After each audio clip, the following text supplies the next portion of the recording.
Seit wann heißen Neonazis eigentlich Rechtsextreme?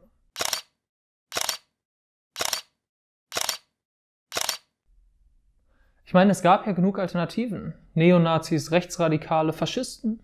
Wie kommt es also, dass sich mittlerweile alle auf den Begriff rechtsextrem geeinigt haben? Die Geschichte dahinter hat wenig mit sozialwissenschaftlicher Forschung und viel mit politischem Willen zu tun. Dabei steht der Begriff in einer Reihe mit dem Totalitarismus und dem Radikalismus. All diese Begriffe versuchen dabei, eines klarzumachen: Die konservative Mitte ist gut, jede Abweichung ist gefährlich. Dabei sagt man nicht nur etwas über unsere Gegenwart, sondern auch über unsere Vergangenheit. Und die zugrunde liegenden Annahmen stimmen nicht immer, sind teilweise sogar komplett aus der Luft gegriffen. Der Historiker Wolfgang Wippermann hat vor einigen Jahren ein Buch mit dem Titel Dämonisierung durch Vergleich, DDR und Drittes Reich herausgebracht, in dem er sich einerseits mit der Geschichte und den Taktiken derjenigen auseinandersetzt, die versuchen, eine politische Nähe der DDR zum Dritten Reich herzustellen. Etwa indem sie von der zweiten deutschen Diktatur sprechen. Andererseits untersucht er jedoch die Begriffe, die diesen Vergleichen zugrunde liegen. Und er zeigt auf, warum jeweils unterschiedliche Begriffe je nach geschichtlichem Zeitpunkt beliebter und unbeliebter werden. Und warum die Begriffe des Totalitarismus, der Radikalität und des Extremismus primär eine ideologische Funktion erfüllen und keine wissenschaftliche. Denn tatsächlich gibt es weder Linksextreme noch Rechtsextreme. Erfunden wurden sie vom Verfassungsschutz. Herzlich willkommen zur Feine Welt.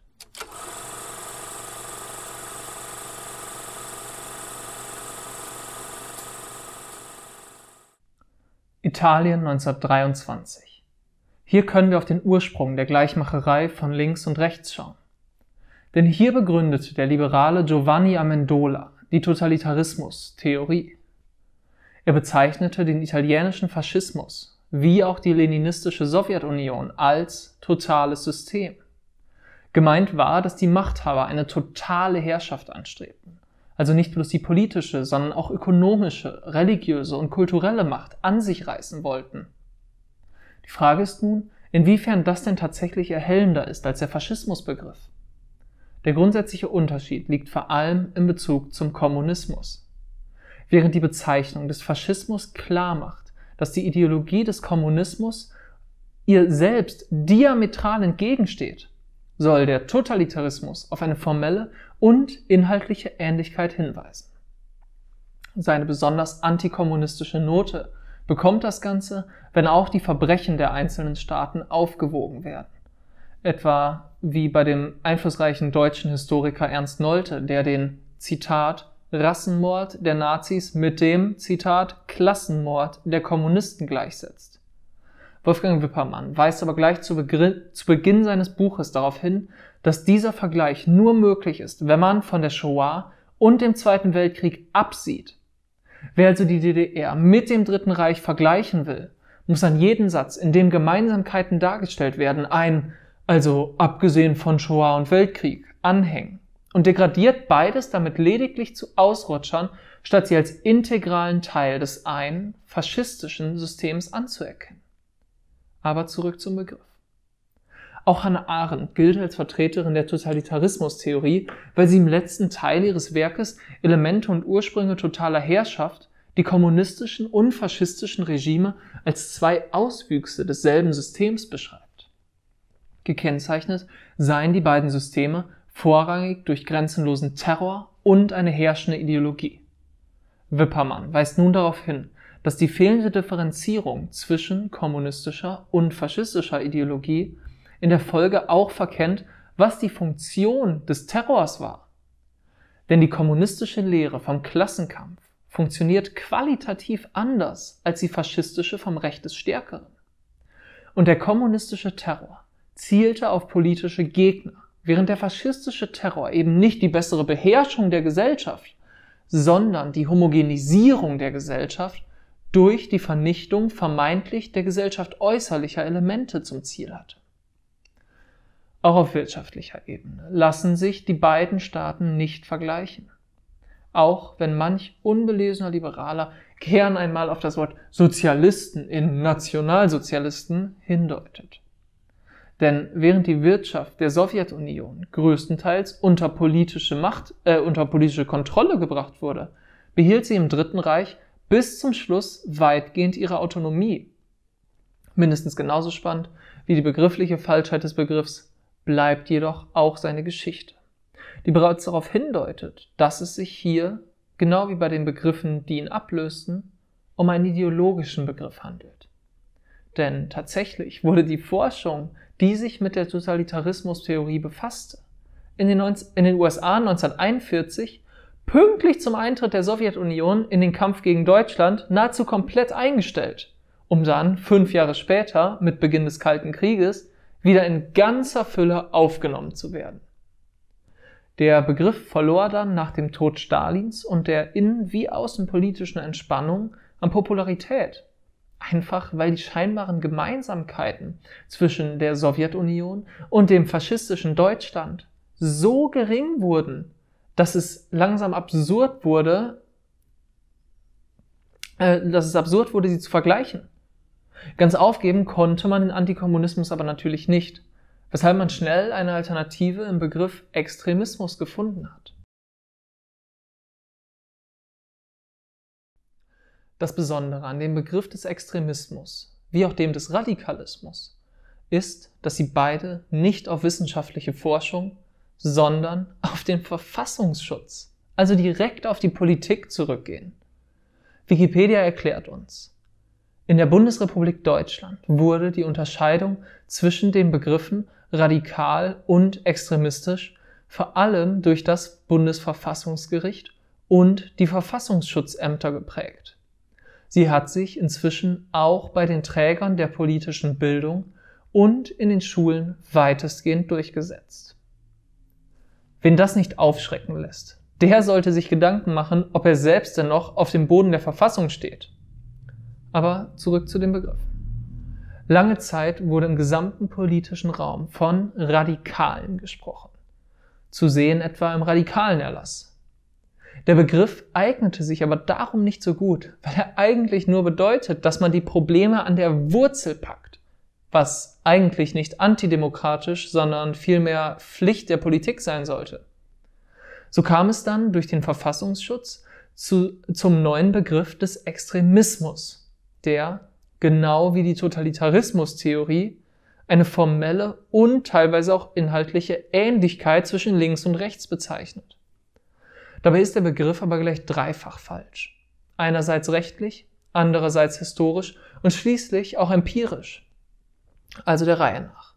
Wippermann greift sich in seinem Buch mehrere Definitionen des Extremismusbegriffs heraus und zeigt auf, warum diese überhaupt keinen Sinn machen. Wenn etwa die Bundeszentrale für politische Bildung schreibt, Extremismus sei die prinzipielle Gegnerschaft gegenüber Ordnungen, Regeln und Normen des demokratischen Verfassungsstaates, dann weist Wippermann darauf hin, dass mindestens ein Viertel der Gesellschaft Extremisten seien, weil sie Nichtwähler sind und damit in Gegnerschaft zu den Regeln des demokratischen Staates stehen. Damit möchte er natürlich darauf hinaus, dass die Definition des Begriffes immer so vage ist, dass sie niemals wirklich nur die Gruppen einschließt, die der Verfassungsschutz eigentlich aus politischen Gründen eingeschlossen haben möchte. Auch historisch basiert der Begriff auf völlig falschen Vorstellungen, nämlich vor allem auf der, dass die Weimarer Republik gescheitert sei, weil sich Nazis und Kommunisten, also Linke und Rechte, zusammengetan hätten, um die schöne demokratische Ordnung zu zerstören. Die gute politische Mitte war leider durch die Dummheit der Wähler so geschwächt, dass sie nichts dagegen unternehmen konnte. Und so müssen wir heute, um unsere Demokratie zu schützen, eben auch dafür sorgen, dass die Extreme nie wieder so stark werden und darum die Mitte stärken. Dabei ist das natürlich völliger Blödsinn, wie jeder merkt, der einmal in ein Geschichtsbuch geschaut hat. Nicht die Kommunisten haben sich mit den Nazis zusammengeschlossen, sondern die Konservativen. Also gerade die nicht nur in der Mitte des Reichstages, sondern auch in der Mitte der Politik saßen. Generell waren es die Liberalen und Konservativen, die im Zweifelsfall mit den Nationalsozialisten und Faschisten paktierten und sich einrichten konnten mit der faschistischen Gesellschaft. Die Kommunisten hingegen waren die ersten, die in Lager und Gefängnisse gesteckt wurden. Letztlich ist der Extremismusbegriff jedoch auch einfach empirisch falsch. Wippermann schreibt: Extremismus ist nicht nur kein Rechtsbegriff, er ist ein politischer Begriff für ein real nicht existentes Phänomen, das von einigen Politologen erfunden wurde, die ihre Erfindung überdies völlig unzureichend begründet haben. Denn weil der Begriff des Extremismus so unglaublich vage ist und sich historisch nicht finden lässt, kann man ausgehend von seiner Definition auch heute nicht genau ausmachen, wer oder was denn genau darunter fallen soll.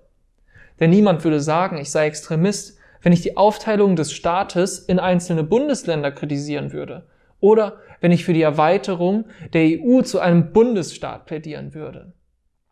All das wäre jedoch verfassungsfeindlich. Der Extremismusbegriff funktioniert aber nur, wenn man sowieso schon weiß, was gemeint ist, nämlich Kommunisten und Faschisten. Den Schaden tragen aber meist nur die einen davon, während die anderen von dem Begriff profitieren. Es sollte nun offensichtlich sein, warum nur die Faschisten, Konservativen und Liberalen vom Extremismus- und Totalitarismusbegriff profitieren. Denn ganz real sind die politischen Ansichten dieser Gruppen viel kompatibler als die von links und rechts. Ein bisschen Faschismus schadet dem Markt weniger als ein bisschen Sozialismus.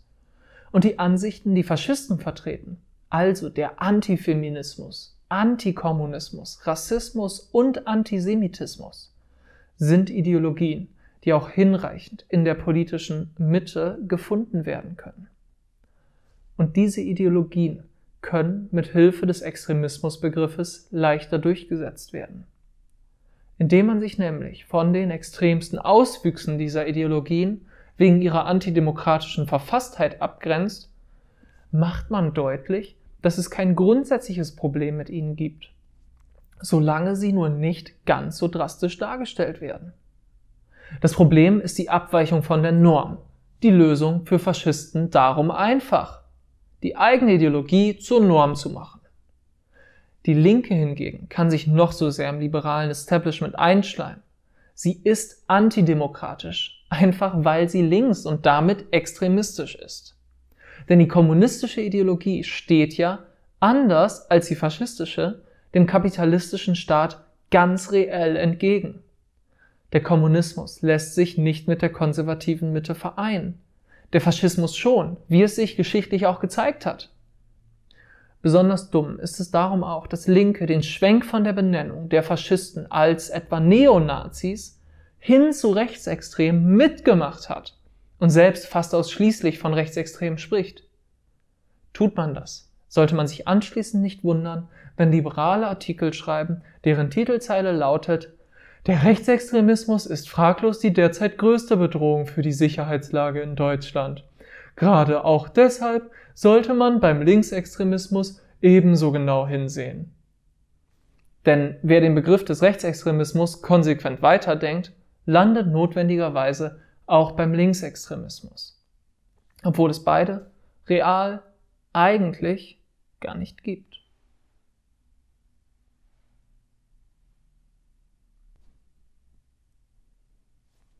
Das soll es jetzt gewesen sein? Der rechte Verfassungsschutz hat den Begriff einfach erfunden und wir benutzen ihn jetzt auch alle, weil wir halt alle einfach ein bisschen dumm sind. Das ist ja wohl zu langweilig und vor allem auch zu einfach. Genau wie damals, als nach Maaßens Entlassung als Verfassungsschutzpräsident herauskam, dass er eigentlich selbst unter Beobachtung gehört.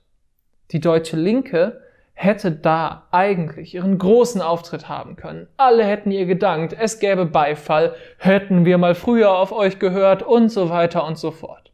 Aber all das blieb natürlich aus. Die Reaktion der Linken war eher ein unüberraschtes zur Kenntnis nehmen. Denn man wusste es ja eh die ganze Zeit. Worauf ich hinaus will: Es bringt uns nichts, bloß immer besser zu wissen, was eigentlich los ist. Stattdessen müssen wir auch verstehen, warum die Dinge geschehen. Denn sonst können wir sie ja nicht aufhalten, können uns keine Strategie überlegen, sondern stehen dann immer nur besserwissend und schulterzuckend daneben. Wir müssen verstehen, was denn die realen Ursachen dafür sind, dass etwa der Extremismusbegriff nicht nur Anklang bei Rechten und Konservativen, sondern vor allem bei Linksliberalen und auch bei tatsächlich Linken gefunden hat. Könnte es nicht sein, dass irgendeine Wahrheit in diesem Begriff steckt? Dass es tatsächlich irgendeine Gemeinsamkeit zwischen Linken und Rechten gibt? Nur um nicht missverstanden zu werden. Ich möchte niemals für eine irgendwie geartete Zusammenarbeit mit Rechten plädieren. Auch möchte ich damit die Linke nicht diskreditieren. Aber wir sollten uns vielleicht einfach eingestehen, dass es Gemeinsamkeiten gibt. Einmal, um unseren Kampf und unsere gesellschaftliche Position besser zu verstehen. Aber auch, um dieses Wissen um Gemeinsamkeiten nutzen zu können, um Faschisten besser zu bekämpfen. Denn tatsächlich haben Linke und Rechte ja gemeinsam, dass sie viele Aspekte unserer Gesellschaft für grundlegend schlecht erachten. Was genau das ist natürlich völlig unterschiedlich. Aber es ist etwas, was sie von dem liberalen Konsens trennt. Wie stark dieser liberale Konsens ist, habe ich in meinem Video zu dem liberalen Freiheitsbegriff gezeigt, was ihr hier oben findet.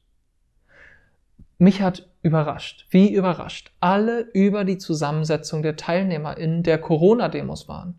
Hier Reichsflaggen, da Hippies? Dabei ist es doch klar, was diese Leute eint. Ein grundsätzliches Unwohlsein mit der Art, wie wir regiert werden. Dieses Unwohlsein macht sie nicht zu RevolutionärInnen, nicht einmal zu PartnerInnen. Es macht diese Leute erreichbar für das, was die Linke ihnen erzählen möchte. Es ist viel schwieriger, jemanden, der eigentlich kein größeres Problem mit dieser Gesellschaft hat, davon zu überzeugen, dass er etwa eine vom Konsens abweichende Partei wählen soll, dass er sich mit Theorie beschäftigen soll, die ihm diese Gesellschaft erklärt, als jemanden, der sowieso schon ein grundsätzliches Problem sieht, umzustimmen, wo dieses Problem genau gerade liegt. Genau das wäre unsere Chance. Wir müssen nicht immer wieder erzählen, dass doch eigentlich alles gut ist, wir genug Geld haben, bla bla bla bla bla, sondern müssen eine plausible Erklärung anbieten, warum denn nicht alles so gut ist. Ich werde hier keine Strategie darlegen, wie wir das genau schaffen und wie diese Erklärung genau aussehen muss. Aber ich halte es für wichtig, daran zu erinnern, dass wir den politischen Raum nicht als der Wirklichkeit enthobenen Raum verstehen sollten, sondern als in der Wirklichkeit verankert verstehen müssen. Diese Wirklichkeit bringt Menschen in Opposition zu ihr. Und diese Opposition aufzufangen, ist die Aufgabe der Linken, sie in die richtigen Bahnen zu lenken. Wir werden niemanden, der sich eigentlich wohlfühlt, so einfach davon überzeugen können, dass es ihm in Wirklichkeit doch total schlecht geht. Aber jemanden, der weiß, dass es ihm schlecht geht, können wir versuchen zu zeigen, warum genau.